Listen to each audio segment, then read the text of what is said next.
नमस्कार दोस्तों, मैं राकेश कुमार कुशवाहा। हमने मेरे पीछे आपको दिख रहे हैं 3 तस्वीर में कौन-कौन है ये आप भली-भांति जानते हैं। अगर नहीं भी जानते होंगे, कुछ लोग अगर तीनों तस्वीर नहीं पहचान पा रहे हो तो हम आपको बता देते हैं। लेकिन ये भी बताएँगे कि हम ये तस्वीर आप लोगों को क्यों दिखा रहे हैं। हमारी लड़ाई जो है सिर्फ सरकार से नहीं है, सरकार से लड़ाई के साथ-साथ में उस भ्रष्टाचार से है जो कि कुर्सी पे बैठे अधिकारी और कर्मचारी कर और फिर मुकर जाते हैं कि हमने ऐसा कृत्य नहीं किया। बहुत सारी चीजें बताएंगे, लेकिन उससे पहले इस वीडियो को एक बार जो है शेयर कर दीजिए। और विद्युत विभाग से जुड़ा ये मामला है और मामला क्या है पूरा विस्तार से बताएंगे, लेकिन आप लोग वीडियो को एक बार शेयर कर दीजिए। ये है भारत सरकार के लोकप्रिय प्रधानमंत्री नरेंद्र मोदी जी और बीच में है माननीय उत्तर प्रदेश के लोकप्रिय कहे जाने वाले श्रीमान योगी आदित्यनाथ जी और सबसे किनारे हैं उत्तर प्रदेश के ऊर्जा मंत्री माननीय ए.के. शर्मा जी। हम ये तस्वीर क्यों दिखा रहे हैं? क्योंकि सरकार तमाम आती है, सरकार अपना अपना सिस्टम बनाती है और कहती है कि इन सब चीज़ों से ये उपभोक्ता को लाभ मिलेगा। कैसे मिलेगा लाभ? जरा एक बार देखिए। हम आपको कुछ तस्वीर दिखा रहे हैं, इस तस्वीर के माध्यम से समझिए। तहसील तमकुही राज भ्रष्टाचार पर चरम सीमा पर, आईजीआरएस का शिकायत जो कर रहा है उस पे ही झूठा आरोप लगा रहा है विभाग के लोग। ऐसा क्यों हो रहा है? क्या आईजीआरएस पोर्टल फर्जी निस्तारण करने का एक जरिया बन गया है? क्या उपभोक्ता को आईजीआरएस के माध्यम से न्याय नहीं मिल रहा है? ऐसा क्यों हो रहा है? आखिर जो है इसका जिम्मेदार कौन है? और अगर न्याय नहीं मिल रहा है, गलत रिपोर्ट अधिकारी कर्मचारी के द्वारा अगर लगाया जा रहा है आईजीआरएस पे, तो उस पे कंप्लेन करने पे सरकार जो है मामले का संज्ञान क्यों नहीं ले रही है? यही जो है आम उपभोक्ता अगर कोई छोटी सी गलती कर देता है तो उस पे लाखों का भारी भरकम जुर्माना लगाया जाता है, लेकिन इन अधिकारियों पे कोई कार्रवाई नहीं होता है। ज्यादा से ज्यादा अगर आप जो है बहुत मेहनत करके, बहुत दौड़ भाग करके अगर गलत साबित भी कर देते हैं तो वो जो है सस्पेंड हो जाते हैं या ट्रांसफर हो जाते हैं। लेकिन इससे समस्या का समाधान नहीं होता है, क्योंकि एक जो भ्रष्टाचार कर रहा है वो अच्छी तरह ये जान रहा है कि ज्यादा से ज्यादा हम सस्पेंड हो जाएंगे तो वो भ्रष्टाचार करना बंद नहीं कर सकता है, क्योंकि भ्रष्टाचार उसके दिल रग रग में समाया हुआ है। हम आपको कुछ और भी तस्वीरें दिखा रहे हैं। ये तो पहले आप भ्रष्टाचार का एक जो है पोस्टर देख लिए। हालांकि बहुत सारी चीजें मैं बताने जा रहा हूं, लेकिन उससे पहले जो है एक और चीज मैं आपको दिखाने जा रहा हूं, वो देखिए।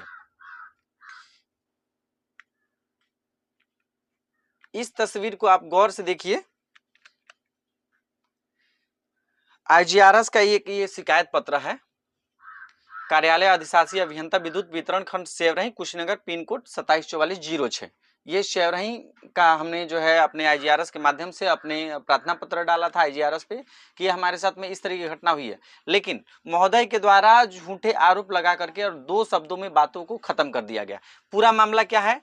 पूरा मामला है ठगी का, विद्युत चोरी का आरोप का और तथा फर्जी तरीके से विद्युत बिल जारी करके अवैध तरीके से पैसा लिया गया, बिलों में हेरफेर किया गया और प्लस 80,000 रुपए लेकर के और बिल 1 हफ्ता बाद देने के कह करके और फिर जो है दूसरे दिन मुकर गए, क्योंकि कंप्लेन हमने किया था। अब जो है इस पे पूरा मामला का मैं आईजीआरएस पे अपना जवाब मांगने के लिए मुख्यमंत्री पोर्टल पे डाला आईजीआरएस पे, तो हमें उस शिकायत का निर्धारण करते हुए उसका आख्या पेश किया गया है।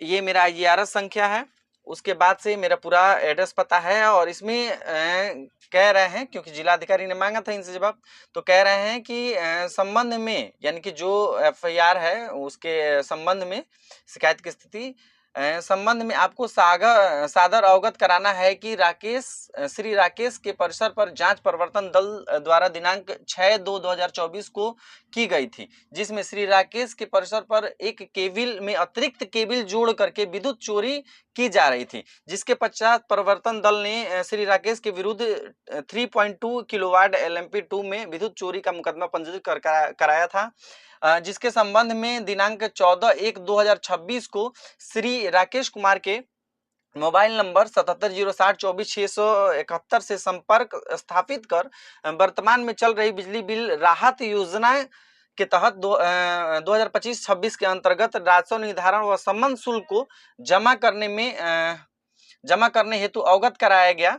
तत्पश्चात श्री राकेश कुमार द्वारा दिनांक 14/1/2026 को कार्यालय आकर उक्त पेनाल्टी जमा करने में आनाकानी किया गया व समझाने पर उनके द्वारा अभद्र भाषा का प्रयोग किया गया। ये 3 इसमें चीजें हैं और जो तीनों जो है बेबुनियाद है। एक, 14 तारीख को विभाग के द्वारा हमें कोई फोन नहीं आया। दूसरा, हमने अभद्र भाषा का कभी प्रयोग नहीं किया, क्योंकि मुझे पता है कि सरकारी दफ्तर में घुस करके और किसी सरकारी अधिकारी कर्मचारी से अभद्र भाषा या किसी भी तरीके का तोड़फोड़ करने में जो है कितना नुकसान होता है आम पब्लिक का, वो हम अच्छी तरह जानते हैं। इतने भी गंवार नहीं है कि हम इस तरीके के कार्य करने जाएंगे। दूसरा चीज, 2 चीज मैं आपको बता दिया कि 14 तारीख को फोन नहीं किया गया है विभाग के द्वारा। दूसरा, मैंने अभद्र तरीके का व्यवहार भी नहीं किया है। तीसरा चीज इसमें अब दिखाया जा रहा है कि मीटर में अतिरिक्त केबल काट करके अतिरिक्त केबल मैंने जोड़ करके विद्युत चोरी किया है। चलिए ठीक है। कोई भी परिवर्तन दल किसी के परिसर पे जाता है तो वो वीडियो रिकॉर्डिंग करता है, अच्छी खासी करता है। हमारे वहां भी हुआ था, लेकिन वो सीसीटीवी फुटेज कहाँ है जिससे ये प्रमाणित हो सके कि हमने हमारे जो है केबल काट करके उसमें अतिरिक्त केबल जोड़ा था या नहीं जोड़ा था। ये उस फोटो वीडियो रिकॉर्डिंग का जांच करने पे ये स्पष्ट हो जाएगा। दूसरा चीज, जो 14 तारीख को हमें फोन करके वार्ता किया गया है उसका कॉल डिटेल्स मंगवाया जाए, जिससे यह प्रमाणित हो सके कि जो विभाग के अधिकारी कह रहे हैं वो क्या वो सत्य है या वो IGRS पे फर्जी रिपोर्ट लगा करके और उपभोक्ता को गुमराह कर रहे हैं। तीसरा चीज, अभद्र भाषा 14 तारीख को अगर मैं कार्यालय में जाकर के किया हूं तो 14 तारीख को कंप्लेन क्यों नहीं किया गया पुलिस थाने में, या किसी भी तरीके के कंप्लेन क्यों नहीं किया गया? मेरे साथ में अगर कुछ किया नहीं गया, मेरा फोटो नहीं लिया गया, मेरा वीडियो नहीं बनाया गया, क्योंकि मैंने अभद्र तरीके से किसी से बात किया ही नहीं। तीसरी चीज आपको बता दूं कि 14 तारीख को कोई उपभोक्ता अगर किसी कर्मचारी अधिकारी से अभद्र तरीके से व्यवहार करता है तो वो 15 या 16 तारीख को जा करके और ऑफिस में बैठ करके और एकदम बढ़िया से साहब के कहने पर बड़े बाबू को 80,000 रुपए निकाल करके अपने खाते से चेक के द्वारा नहीं देता है। और इतनी आसानी से कोई बड़े बाबू चेक नहीं भरते हैं।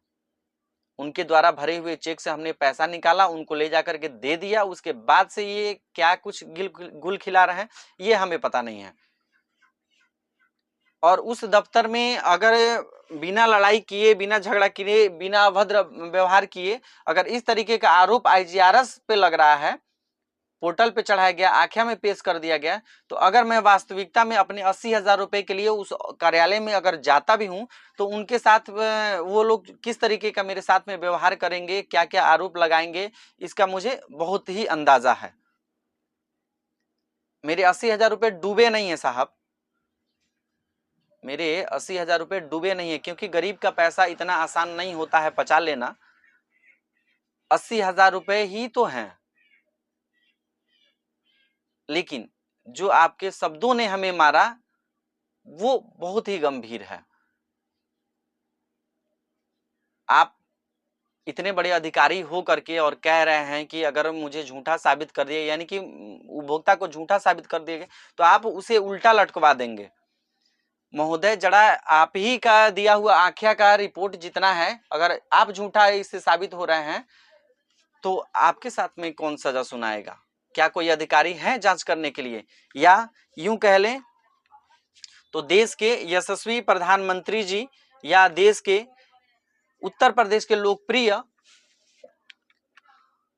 मुख्यमंत्री माननीय योगी आदित्यनाथ जी इस पे विचार करेंगे? क्या इस पे कार्रवाई करेंगे? या यूं कह लें तो उपभोक्ताओं को राहत दिलाने वाले माननीय ऊर्जा मंत्री जी अगर इस तरीके का कोई अधिकारी किसी उपभोक्ता पे अगर गलत आरोप लगा रहा है, उसका पैसा ठगी कर लेता है, उसके बिलों में फर्जी तरीके का हेरफेर करके और धनउगाही का कार्य करता है, फर्जी तरीके से हेरफेर करके उसको मानसिक टॉर्चर करता है, उस पे झूठे आरोप लगाता है, उसका पैसा हड़प जाता है, उसका ठगी कर लेता है, तो उसके साथ में महोदय क्या आप न्याय करेंगे? मैं एक उपभोक्ता हूं और मैं काफी दिनों से परेशान हूं, तो क्या माननीय लोकप्रिय कहे जाने वाले माननीय योगी आदित्यनाथ जी व ऊर्जा मंत्री जी, क्या आप मेरे साथ में न्याय करेंगे? ऐसा मैं ही एक उपभोक्ता नहीं हूं। मैं अपनी बातों को पूर्ण तरीके से रखूंगा और बार बार रखूंगा, क्योंकि इसमें कहा जा रहा है कि अभद्र तरीके से मैं बात किया हूं। और दूसरा चीज कहा जा रहा है कि सोशल मीडिया पे मैं आकर के और भ्रमित तरीके से गलत आरोपों को लगा करके और वीडियो जारी किया, सोशल मीडिया पे वीडियो वायरल किया। तो